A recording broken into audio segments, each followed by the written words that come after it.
What's up, everybody? Welcome to the Father Son Fantasy Football Podcast. My name is Paul. My name is Justin, and we are recording this at halftime during the Detroit Lions-New York Jets game, and football is back, Dad. I mean, Football's back. What a day yesterday. Unbelievable. What a day.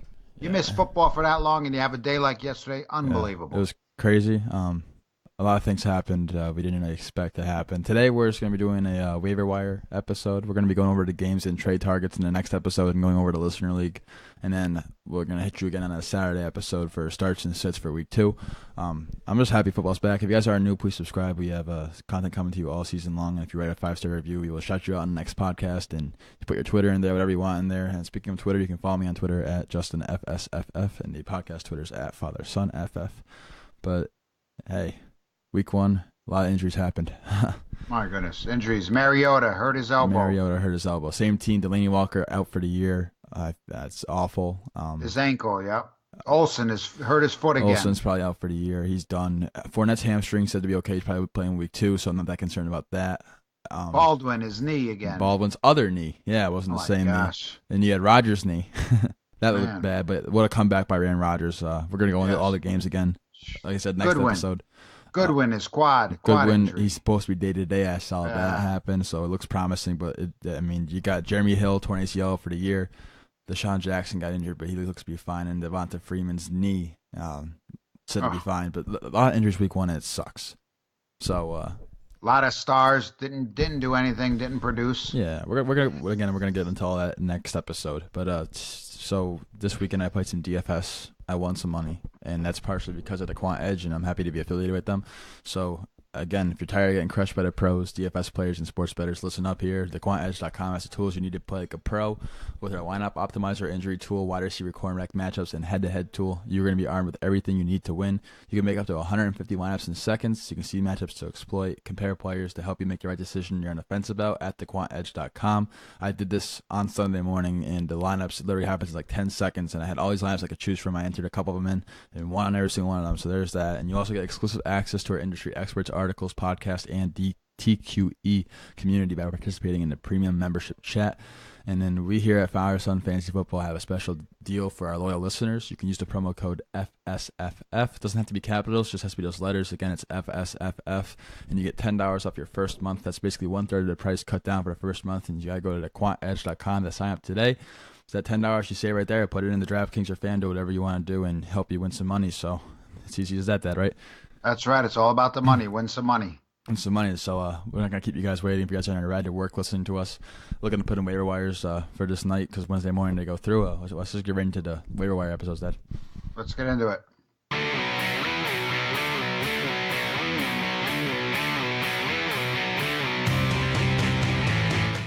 All right, Dad. So lots of waiver wire ads to do. A lot. It's week 1, so I don't like to overreact because you have people pop up week 1 and not do anything at all. It's pretty crazy. Like last year, I believe after week 1, there's top 10 guys that you didn't even hear anything else from for the rest of the year, which is insane actually. So I don't want to overreact and spend all your fab budget if you have budget or put in the waiver thing over that because it's not worth overreacting. Last season, after week 1, the top 10 fantasy running backs and wide receivers was Kareem Hunt, Mike Gillisley. You had guys like Ty Montgomery in the top 10 after that one week 1. Kenny Golladay was the number 4 receiver after week 1. And Nelson was 7. You know how bad he did. And Beanie Fowler was 9. So all this stuff happens week 1, so it's not really a big deal. Right. People are going to overreact. That's just normal because their guys didn't perform. Yes. But there's still gems on the waiver wire that if you're looking for somebody, you can pick them up. Let's talk about quarterbacks. I think we go to quarterbacks first. If you're in a 10-team league, you have guys like Mahomes available who has a great matchup next week that I like to exploit. I was wrong on Mahomes. He had a decent game. Well, decent game. He's the reason why I crushed you in the listener league, and we're going to talk about that in the next episode. You did crush me in the listener league. Over 100 points, easy. Yeah, well, I mean, unbelievable. Yeah. No, that's because my team's awesome. I had some injuries and stuff, but Le'Veon Bell was not going to get you 100 points. All right. Well, look, you're not going to be the top guy all year long, so don't worry about it. I'm dominant. Yeah, we'll see. Most points, baby. This week you can talk because you did crush me. I'll give you that. Of course I crushed you. All right, let's go. Quarterbacks. You see guys, Andy Dalton had a good week, but you're playing matchups here. So we're not going to look at that at week 2 matchups yet. You can probably find people on the waiver wire. Guys such as Eli Manning, Yeah, not a good week 1, and they're going against Dallas next week instead of Jacksonville. That's probably a decent matchup you could pick up. And then I think Case Keenum here. I like Oakland next week, and Oakland's defense is depleted, so I think Case Keenum's gonna be a good ad for week 2. Tyrod Taylor didn't look that bad. Weather played a big role in this week. So Keenum, back to Keenum. He made his mistakes. He had 3 interceptions. That would indicate that he struggled, but he also threw for more than 300 yards and 3 touchdowns. Yeah. So in fantasy, you will take that every day of the week. Yeah, and then Fitzpatrick. So he's a guy you can look at. Went off. Fitzpatrick, the Saints defense played like crap. Oh my gosh, he had to have a career day. He might as well retire now on a high note. I think he should. Unbelievable what he did yesterday. Fitzpatrick, 417 yards and 4 touchdowns, no interceptions. He goes against Philly next week, so I don't think he's gonna be a rental player in his next 3 matchups until Winston gets back. It's Philadelphia and Pittsburgh, and then Chicago. And you saw how good Chicago's defense was, and it's Rodgers. We're not gonna be going against Rodgers every single week, but Khalil Mack's that defense is scary. Right.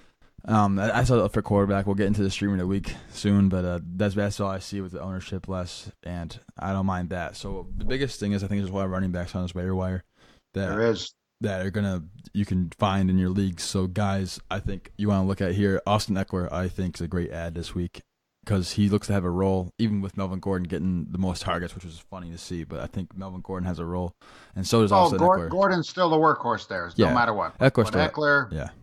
He's going to be like the Gianovi Bernard role.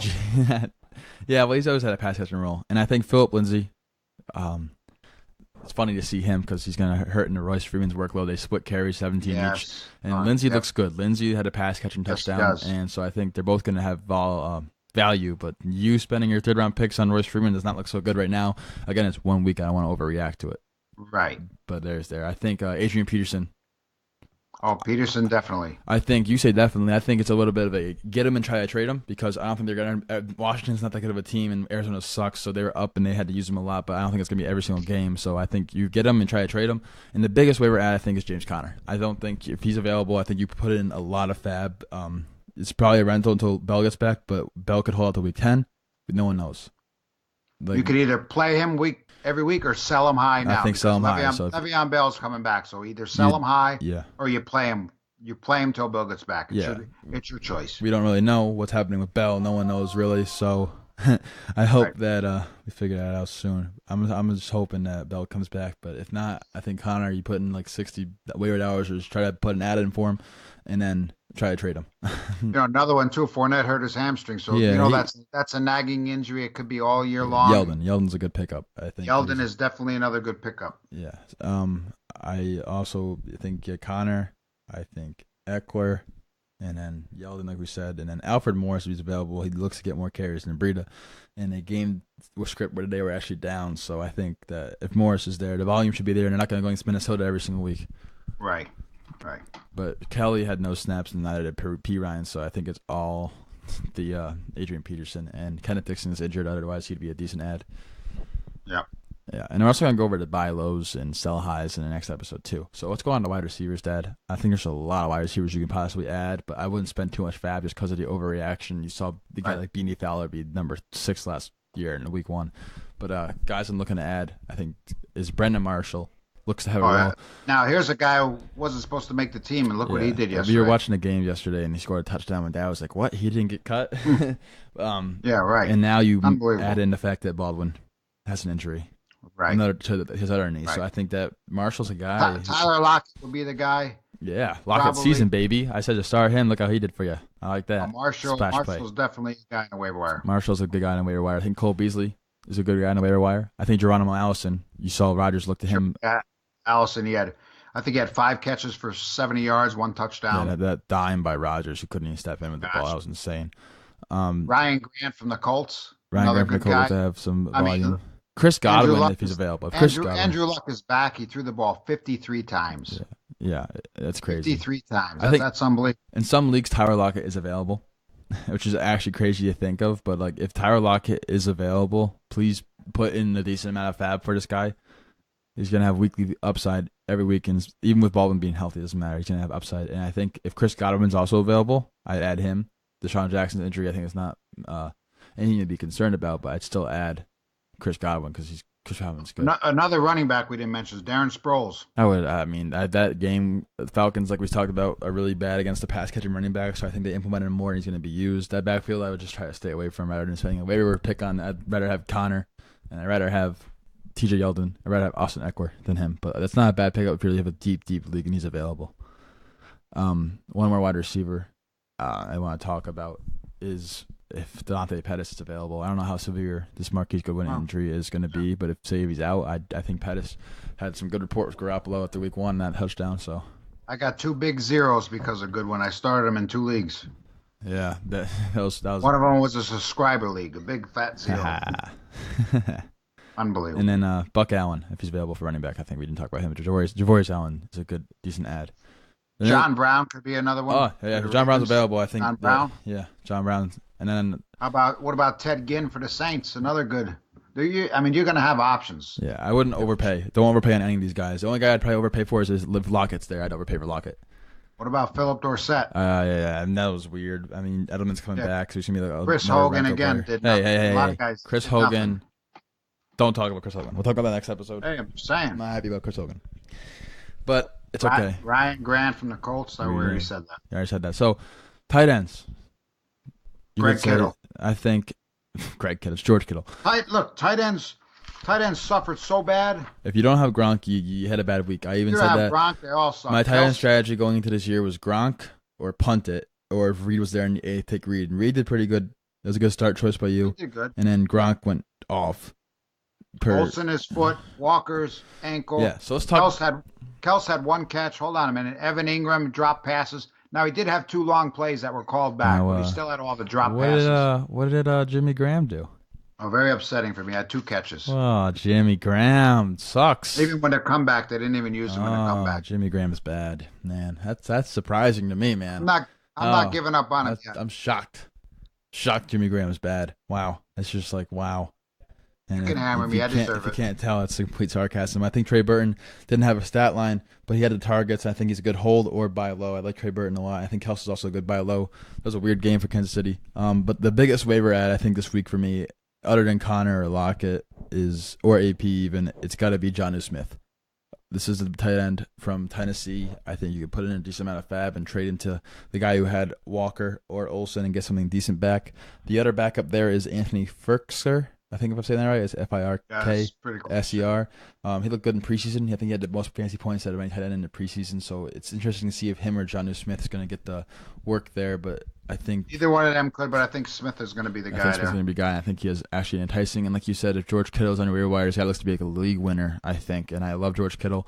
And I think you put. We taking anything from Ebron out playing Doyle? It turns out that Doyle actually had more of a percentage of targets than Ebron, and if the touchdowns swing the other way, you're going to look at a really good performance from Jack Doyle. I think he had almost 20% of the targets week 1, so I'm holding on to Doyle. You can pick up Ebron. Looks like he's going to have a role too, but I think Doyle's actually going to be great if the touchdowns start swinging his way instead of Ebron.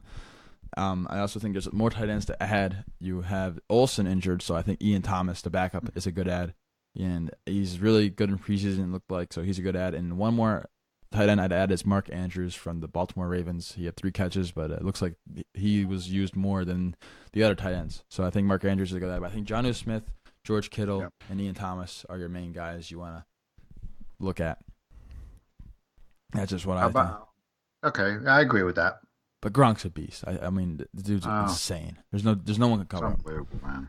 Yeah. So I mean, those are our waiver wires and defenses. We'll look up streaming options this week. Anyone that plays the Bears up this week. The Bears stopped Green Bay running game to just 3.2 yards per rush. The Bears, who are they going against this week? They're favored by 3, I think, at Seattle. They're at home against Seattle. Oh yeah, I mean Russell Wilson's going to Russell Wilson, but even the Broncos defense had points. So their defense looked good. I mean, granted, Rodgers brought that team back. I mean, but still, another week the Bears with got the playbook for Khalil Mack. Another week, give him another week, dude. I'm excited. I like the Bears defense. The Bears are a fun team to watch now. And anyone that plays the Bills, honestly, I think you just start. Yes, anyone that plays the Bills. That's going to be the target this year. I think is anyone that plays the Bills. The Bills didn't get a first down in the first half. Yeah, anyone that plays the Bills, you target and you try to start that defense. So that's the game plan. I don't want to own anyone on Buffalo. The Chargers play the Bills next week. So if there's someone available, pick up the Chargers. I think Oakland's a good defensive target, so Broncos, but there's not really much. But the Bears defense is going to be enticing, and right now I'm looking at all of their matchups, and I think that's all I'm seeing. Bengals defense goes against the Ravens. The Ravens had to go against the Bills, so they look good, but I think the Bengals will be a good, decent streaming option this week. And the Giants defense looked pretty good without Vernon, and Dak Prescott sucks. So, I mean, Giants could be a decent stream this week. Yep. The Jets also face the Dolphins, so you can put the Jets defense, who look really good against Stafford right now, and I'm a little upset about that. Defense is looking really good right now. Yeah, Stafford is not doing that good. Yeah. No. So that's the ads this week, and kicker doesn't really matter, but I think this is a short episode for you guys just to know who to target. The main ones are Eckler, AP, Connor. Those are the three main. I think Yeldon you throw in there too. Quarterbacks, I wouldn't look at much. Look whoever's playing Buffalo. So if Philip Rivers is somehow available in your league, I don't know how, but I definitely target him. And I like to see more from other guys. But Brendan Marshall, if Tyler Lockett's available, please get Tyler Lockett. Chris Godwin's a good ad. Ryan Grant, my dad said twice, and that I think I agree with him because he's going to be good. Somebody in New England's got to catch the ball. I think it was just a fluke thing. Don't give up on Hogan yet, but Dorsett's a good ad. Yeah, and so is Deshaun Jackson. He's available. TJ Yeldon, I mean, like you said, the lingering hamstring injury. Tyler Lockett, please get him. Tyler Lockett, TJ Yeldon, and Deshaun Jackson. I think are three main ones. And Jonnu Smith, you have to. Even if I have Gronk, I'm gonna probably drop us Austin Seferian-Jenkins and try to pick up Jonnu Smith just to trade him away to an owner that had Olsen or Walker, because tight ends people are gonna be searching now because Burton had a lot of tight ends had a bad week, like my dad already said. If you didn't have Gronk, you had a bad week, and you're looking to change your tight end. If you're overreacting, and people could overreact in your home leagues, so go get Jonnu Smith and try to trade him. People are always gonna overreact. You know that. And then one more thing I'm going to say before we end today's podcast is if you have Tyreek Hill, this guy is going to score points every week, but I would definitely field offers to see what you can get for this guy right now, because it's possible you can get, not Michael Thomas, but you can possibly get like Hopkins and someone else for this guy right now. Dude, he is so fast. Oh my gosh. There's fast. There's really fast. There's very, very, very fast. And then there's Tyreek Hill. This guy is on like another level. It's not even fair. And I said he was being overdrafted. Yeah, dude. we both did. I came what around. What he showed was so good. The last 3 weeks of the preseason, I came around on Tyreek Hill, but I didn't expect him to do this. The dude's a beast. Deshaun Watson was terrible. Yeah, Another he's a guy good was trade terrible. target because he had a decent game. But the stat line didn't show it. Offensive line's terrible. And they lost their right tackle, so their offensive line is even worse. We're going to go over all these games next episode. We may have a guest on it. We don't know yet. But that's going to do it for today's episode. Really short.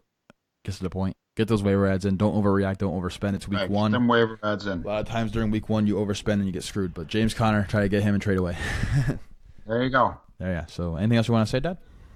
Nope. You summed it up. Subscribe if you're new. We have start sits coming. We have reactions, buy low targets, and listen to the league episode coming soon this week. We're ready for Thursday Night Football too. It's going to be the Bengals versus the Ravens. Not much to do there, but right. Hey, all right. So see you guys next time. I hope you enjoyed today's short little episode. Follow me on Twitter at JustinFSFF. Leave a 5-star review. We'll shout you out next podcast. We do it, and that's it.